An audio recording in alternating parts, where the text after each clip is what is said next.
वहीं बढ़ेंगे अगली खबर की ओर, जहां पर छत्तीसगढ़ में ई पंचायत वेब पोर्टल का शुरुआत हुई है, जिसे छत्तीसगढ़ के स्वास्थ्य मंत्री टीएस सिंहदेव ने सिविल लाइन स्थित निवास में ई पंचायत छागा वेब पोर्टल का किया गया शुभारंभ। और उन्होंने कहा कि पंचायती राज संस्थाओं और लोगों को बेहतर सुविधा देने के लिए प्रशासन को पूरी जानकारी उपलब्ध हो। जहां छत्तीसगढ़ में 11,000 से अधिक ग्राम पंचायतें, ऐसे में पंचायत विभाग द्वारा तैयार ई पंचायत छत्तीसगढ़ वेब पोर्टल राज्य और केंद्र शासन की योजनाओं के पारदर्शिता के साथ बेहतर क्रियान्वयन, मूल्यांकन, मॉनिटरिंग और प्रशिक्षण के लिए प्लेटफॉर्म की तरह काम करेगा। और इस पोर्टल के माध्यम से पंचायत विभाग द्वारा लर्निंग वीडियोस की ब्रॉडकास्टिंग, ग्राम पंचायत सचिवों के वेतन भुगतान, सर्वे और डाटा पुनरीक्षण के साथ ही विभागीय आदेश, अधिसूचना और अधिनियमों से संबंधित दस्तावेजों के संकलन और संधारण के लिए 4 मॉड्यूल उपलब्ध होंगे।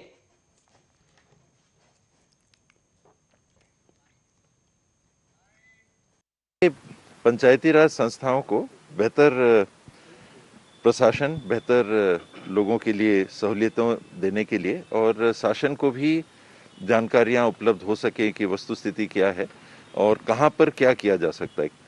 अगर हर गांव की, हर ग्राम पंचायत की जानकारी सरकार के पास है तो आपको ये मालूम है कि कहां कितना आपने पैसा दिया। इसमें हम पिछले 5 साल का भी डाटा इंक्लूड करना चाह रहे हैं कि हर ग्राम पंचायत को पैसे आपने कितने दिए इस विभाग के माध्यम से, तो कहाँ ज़्यादा हो गया, कहाँ कम हो गया, कहाँ इंफ्रास्ट्रक्चर कम है, कहाँ इंफ्रास्ट्रक्चर ज़्यादा है।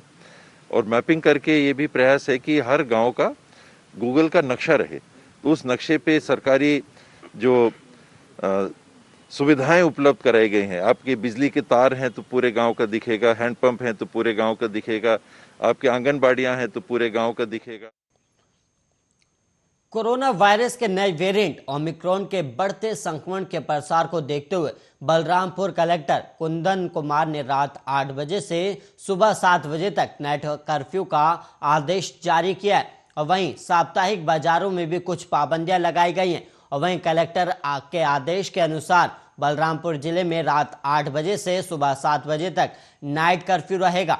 और इस दौरान थोक सामान, वेयर हाउस, कार्गो, फल और सब्जियां लोडिंग अनलोडिंग का काम, खाद्य सामग्री के थोक परिवहन, धान मिलिंग के लिए जारी रहेगी। और जिला मुख्यालय और सभी विकासखंड रामानुजगंज, शंकरगढ़, कुसमी, राजपुर, बलरामपुर, वडफनगर में आयोजित होने वाले साप्ताहिक बाजार में अति आवश्यक वस्तु जैसे सब्जियां, फल, दूध, पशु आहार, कृषि उपकरण, मेडिकल स्टोर के अतिरिक्त अन्य कोई भी दुकानें साप्ताहिक बाजार के दौरान खुली नहीं रहेंगी। और कोविड नियमों का पालन करते हुए 1/3 उपस्थिति में मास्क और सैनिटाइजर का उपयोग करना होगा।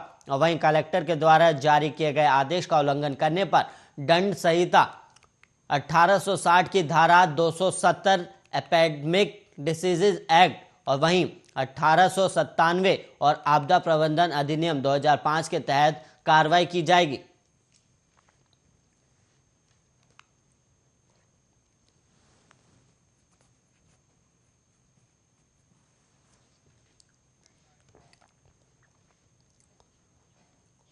छत्तीसगढ़ में बजट से पहले बेरोजगारी के मुद्दे पर भारतीय जनता पार्टी और कांग्रेस एक बार फिर आमने सामने आ गई है। और बीजेपी ने जहां बेरोजगारी भत्ते को लेकर एक बार फिर से बघेल सरकार को घेरने की कोशिश की है, वहीं कांग्रेस ने पीएम नरेंद्र मोदी द्वारा रोजगार को लेकर किए गए वादे की याद दिलाई।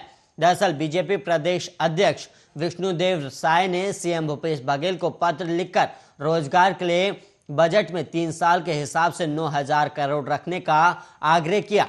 और वहीं कांग्रेस प्रदेश अध्यक्ष मरकाम ने साय पर हमला बोलते हुए कहा कि वो सीएम भूपेश की बजाय पीएम मोदी को पत्र लिखें और 2 करोड़ रोजगार हर साल के साथ 15-15 लाख रुपए की मांग करें।